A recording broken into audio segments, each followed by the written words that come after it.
No one trusted the alien thief until I defended her. Now she follows me everywhere. Asterisk. The Xandarian megamarket was a blistering riot of sound, color, and scent chaos, compressed into steel corridors beneath a sky of flickering artificial lights. Every species in the quadrant seemed crammed between the rusting girders of this place.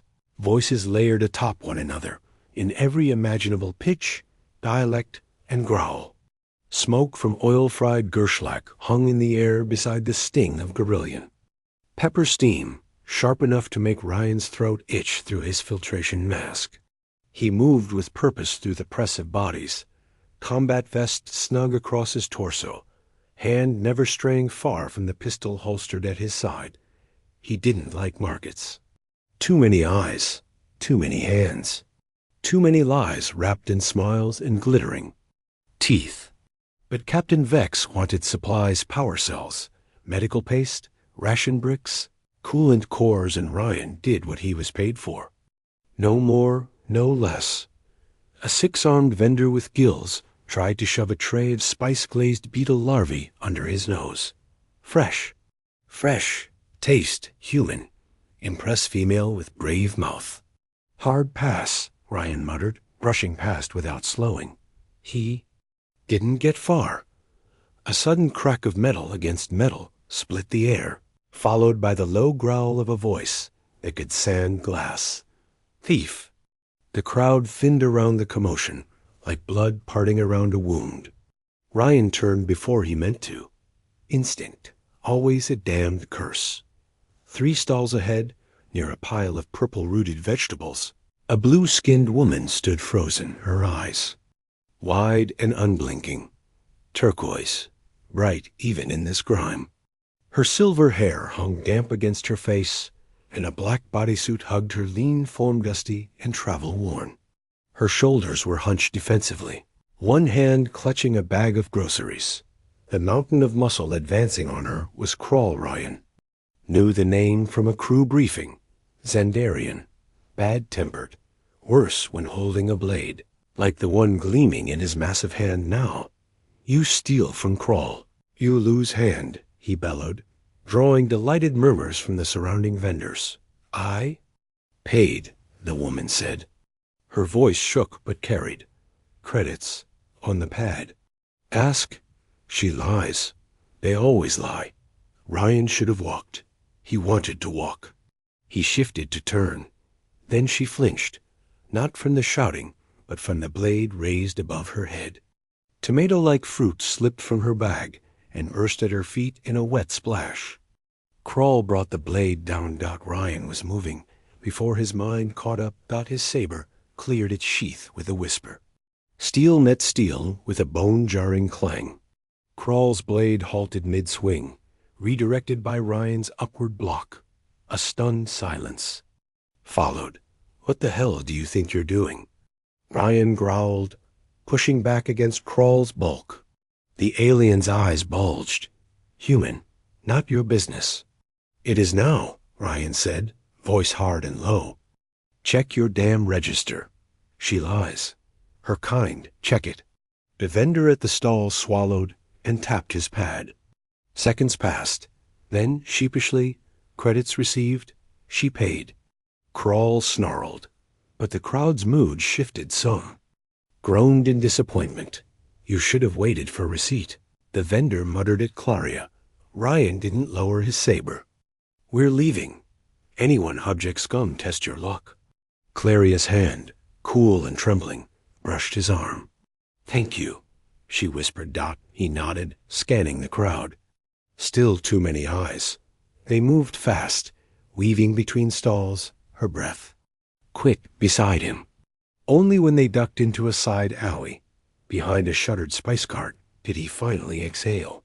Claria leaned against the wall, chest heaving. Ryan turned to face her. Then a voice echoed from the mouth of the alley, deep, furious. Human! You make Crawl look weak. Ryan cursed under his breath and stepped in front of Claria, saber rising. This is not over. Asterisk. The alley echoed with Crawl's parting threat, but no footsteps followed. just the sound of a blade being sheathed, with a hiss of metal on metal, and the market's noise closing back in like a tidal wave. Ryan waited a moment longer, saber still gripped tight, before he lowered it slowly. Claria hadn't moved. She stood motionless against the wall, her silver hair clinging to her sweat-slicked forehead, turquoise eyes still wide, but focused now, calculating. Not panicked. The same way he'd seen soldiers look when they realized they were still alive. "Come on," Ryan said, his voice low. "We've got maybe 10 minutes before security drones swarm this whole sector. Won't they protect?" "Me?" she asked quietly. He gave her a sharp glance. "Here? Not a chance. You're an outsider, and now you're trouble. That makes you a target." She fell into step beside him without another word. Her movements were graceful, light-footed, like she was used to moving unnoticed. That didn't fit with the way she'd frozen back there. Either she wasn't what she seemed, or she'd been pretending for a very long time. He didn't like unknowns. And right now, Claria was a walking, gorgeous question mark wrapped in skin the color of tropical oceans. They slipped back into the market's side lanes, careful to avoid the main thoroughfare. The Crimson Talon's berth wasn't far, and if they were lucky, Vex hadn't started drinking yet. "You injured?" he asked, not looking at her. "A small cut," she replied. "Your saber deflected most of it. Let me see." She paused, hesitant, then she held out her palm. A thin blue line crossed her skin. It had already begun to close. "Fast healer," Ryan muttered. "I have to be."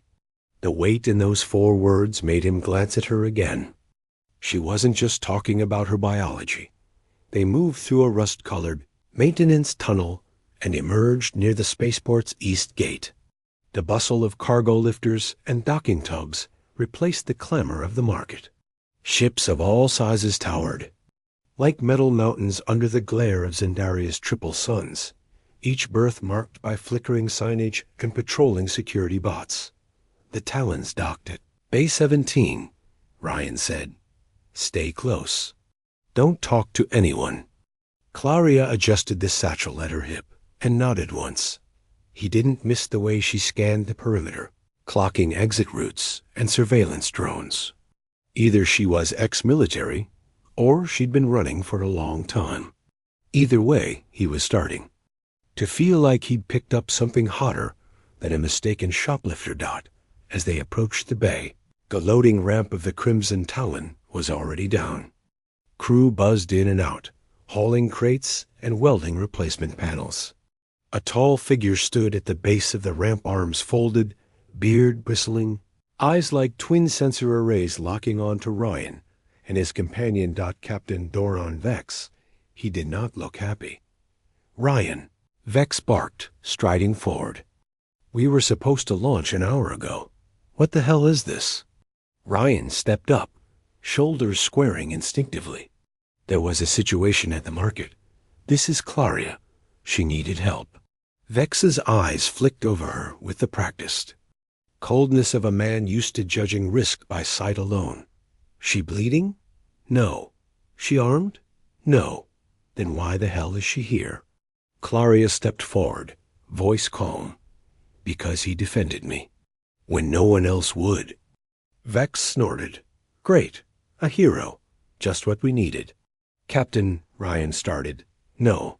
You want to bring strays on my ship, fine. She's your problem. You vouch for her. You stake your cut. You screw this up, I'll cut you off and sell. You both to the Krell with a bow on top. Are we clear?" Ryan nodded once. "Clear." Vex turned and stalked back up the ramp. 5 minutes. Then we launch. Claria looked at Ryan as the engines began humming, casting heat waves across the metal floor. "You didn't have to do that," she said softly. "Yeah," he muttered, leading her toward the ramp. "But I did." And as they stepped aboard the Crimson Talon, neither of them saw the sleek black surveillance drone peeling away from the underside of the docked ship, transmitting footage, location, and bioskin straight to the consortium. Asterisk. The crimson talon lurched as the docking. Clamps released, the hum of her engines deepening into a controlled growl. Claria stumbled slightly, but caught herself on a support beam just inside the airlock. Ryan reached out instinctively, steadying her with a hand to her lower back. Brace for burn, came Vex's voice over the internal comms.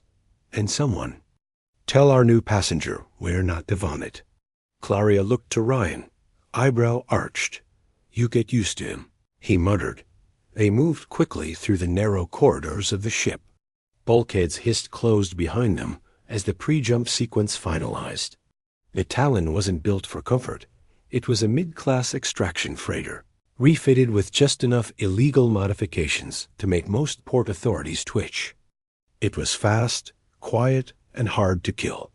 Like its crew, Ryan opened the door to his quarters and gestured her in. It's small. Sorry about that. I've slept in a storage container during a solar storm, she said, scanning the cramped space. This is luxury. He wasn't sure if she was joking.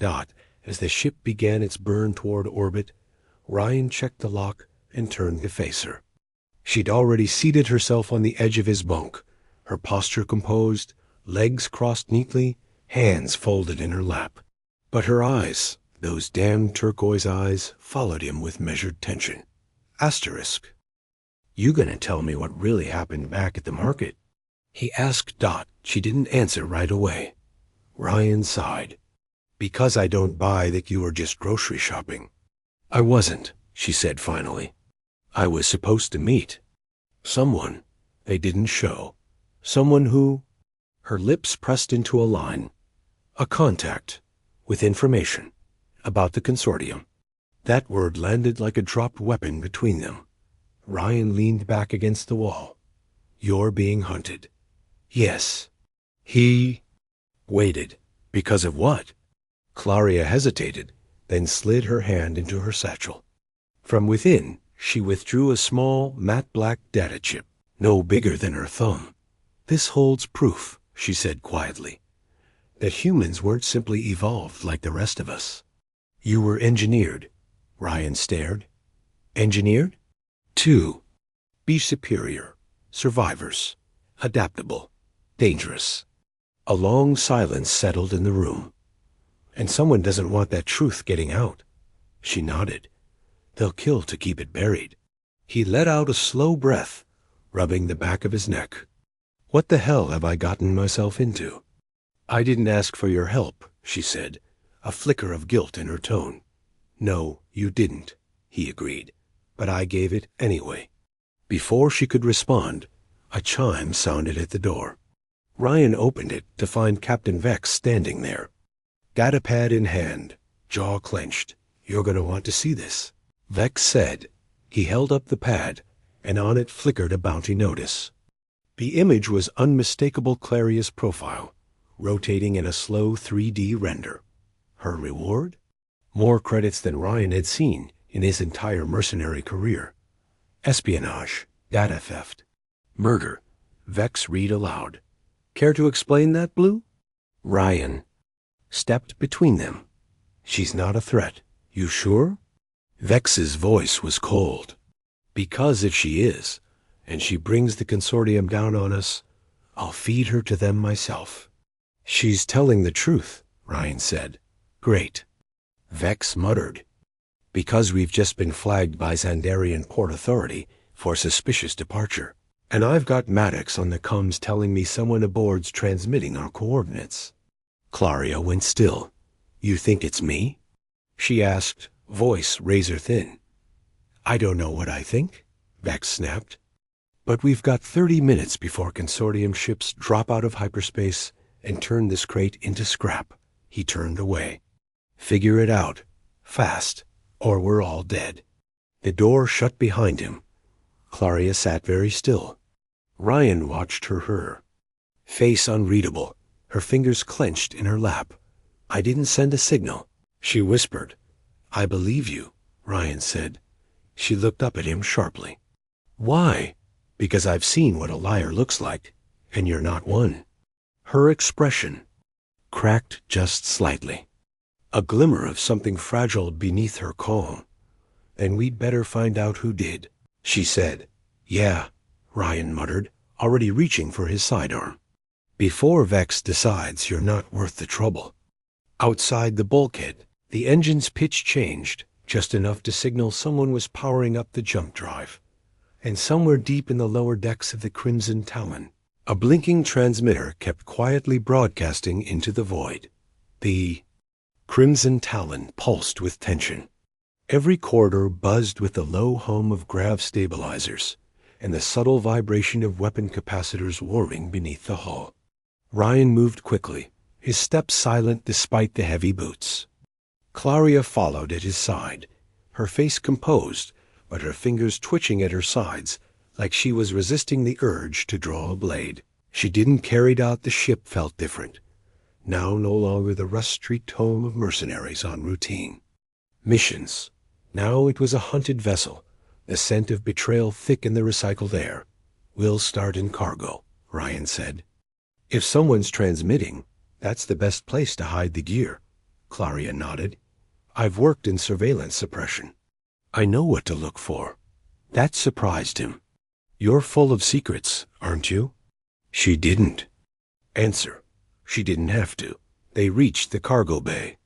It was dimly lit and cavernous, stacked with crates labeled in 10 languages, some glowing faintly with bioreactive seals. The perfect place to hide a beacon. Breer was waiting for them, stocky and stone-faced, pulse rifle already drawn. Vex said to watch your back. Ryan nodded. "Then stay close and quiet. If we're being tracked, it's coming from down here." They split up, weaving through the maze of storage racks and pressure-stabilized containers. Ryan's eyes scanned every shadow, every bolt too clean, every cable too loose. The hum of the ship's systems was background noise now. He listened for something else. A ping, a signal dot, then he saw it. A tiny red blink, tucked behind a support beam where the lighting didn't quite reach. "There," he whispered. "Not standard Talon tech." Breer moved toward it, slowly, rifle raised. But before he could reach it, something dropped from above Dot. The figure landed without a sound, 4 arms extending like blades, gleaming in the dark. Breer, too late. A flash of metal. A wet gasp. Breer's throat opened wide, crimson spraying. Across the bulkhead, his body crumpled in a heap. Ryan dove behind a crate, just as energy bolts screamed past him. The traitor was fast. "NYX," Ryan hissed under his breath. Of course it was him. "Come on." "Ryan," Nix's voice echoed through the bay, calm, mocking. "You didn't really think the girl was worth dying for, did you?" Ryan didn't answer. He was already circling wide, trying to draw a better angle. Nix continued, voice drifting like fog. "The consortium will find her eventually. I just decided to get paid early." "You killed Breer," Ryan shouted. "Was a means to an end. Just like her. Just like all of you." A shape moved. Ryan fired. Missed. Sparks exploded from a nearby console. Then the bastard was on him, leaping from above. All 4 arms a blur.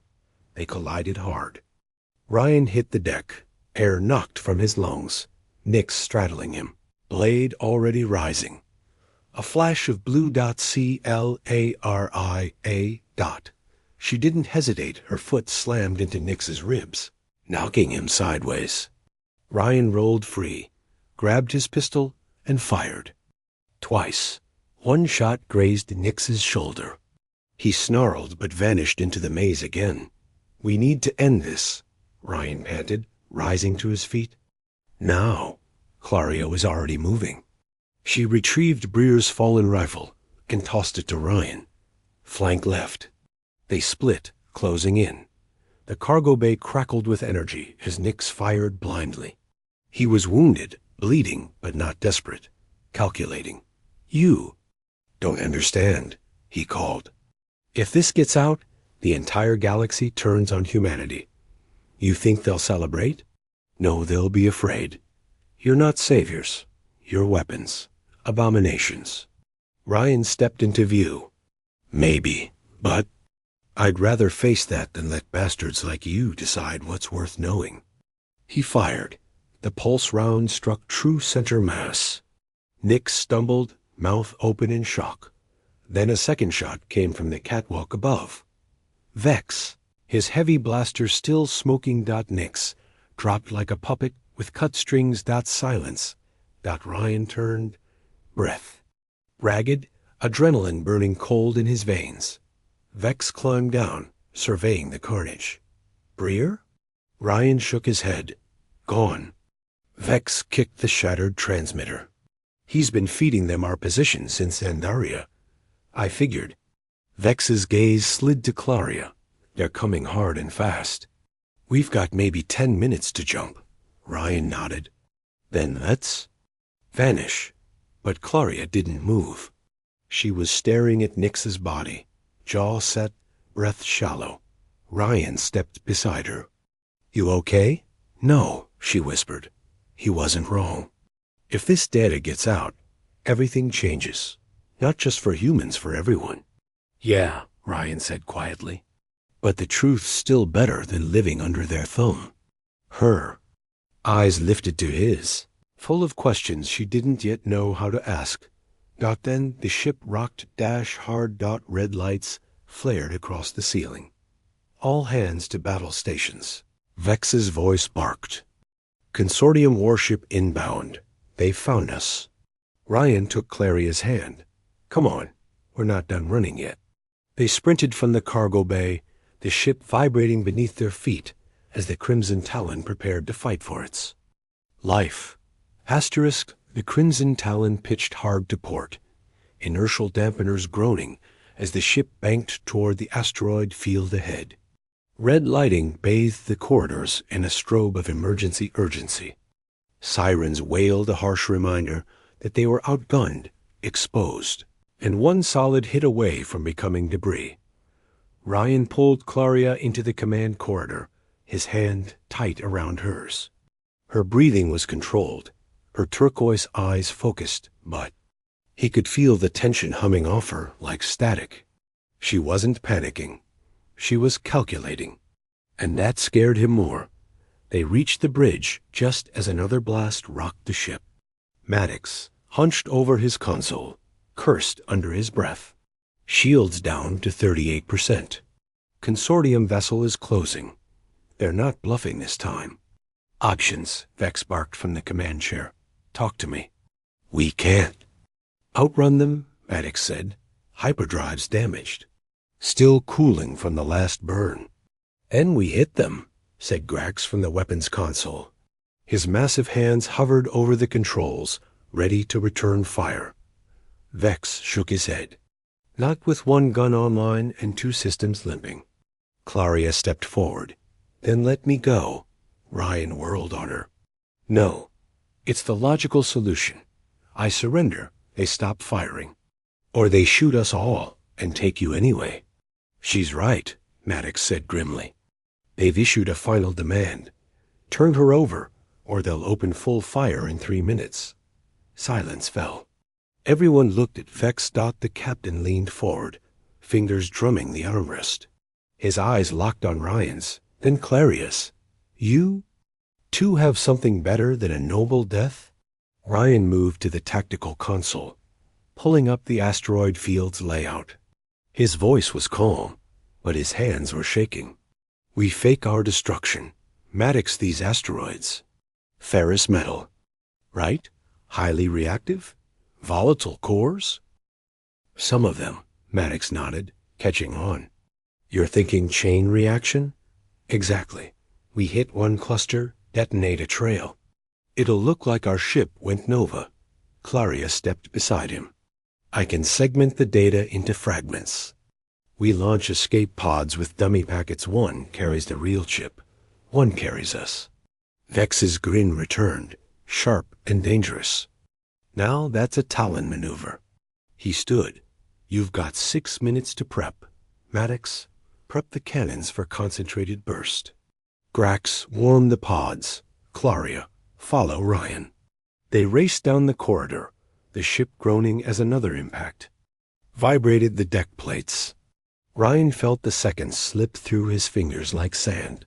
Every turn in the corridor could be their last. Every lurch of the ship felt like a warning dot in the pod bay. Claria moved quickly, sliding the data chip into a secure core and segmenting the decoys. Her fingers moved with fluid grace, her breathing steady. Ryan watched her in awe. "You've done this before?" he said quietly. She looked up, her silver hair slipping over one shoulder. "Not while falling in love." He stilled. The sounds of sirens, the chaos of rushing footsteps, all faded for just a second. "I'm not letting them take you," he said. "Not now. Not ever." She didn't answer with words. She just stepped forward and pulled him into a kiss, urgent, desperate, real. Their mouths met with more heat than grace, but Ryan didn't care. He tasted salt and starlight, and for one heartbeat, he wasn't a soldier or a protector. He was hers. Then the alarm blared. Final impact imminent. Pulse fire in 10 seconds. They scrambled into the pod, strapping in. Around them, other pods launched decoys scattering into the void. Through the viewport, Ryan saw the Crimson Talon turn toward the asteroid cluster. "Vex," he whispered. The pulse cannons fired. A split second later, the asteroid exploded. Then another. Then another. A chain reaction of catastrophic force loomed in space, lighting the void like a dying sun. Their pod ejected with a violent shudder, tumbling into the chaos. Claria reached for his hand. He took a dot in the viewport. The Crimson Talon turned one. Last time, then vanished in fire. Ryan swore, his voice cracking. "Damn you, Vex." Claria didn't cry. She just laid her head against his shoulder, her voice quiet. "He gave us a chance. Now we use it." Hours passed in silence, save for the soft clicks of the pod systems and the distant hum of radiation skimming past their hull dot. Then a signal blinked on the scanner. Ryan tensed. "We've got a ship." Claria leaned forward. "Human registration. Not consortium." The pod shuddered as a docking clamp locked on. Ryan stood as the airlock hissed open. A weathered woman stood on the other side, flanked by 2 armed crew. She looked them over once. "Name's Captain Hannah Watts. You two look like hell." Ryan gave a hollow laugh. "You should see the other guy." Watts raised an eyebrow. "You carrying anything worth getting shot over?" Claria stepped forward and placed the data chip in the captain's hand. "Only the truth," she said. Watts stared at it for a moment, then back at them. "Well then, welcome aboard the Stellar Horizon. Let's make some trouble." As the doors closed behind them and the stars stretched into motion again, Ryan looked down at Claria, her hand still gripping his. Whatever came next, they were in it together. Asterisk.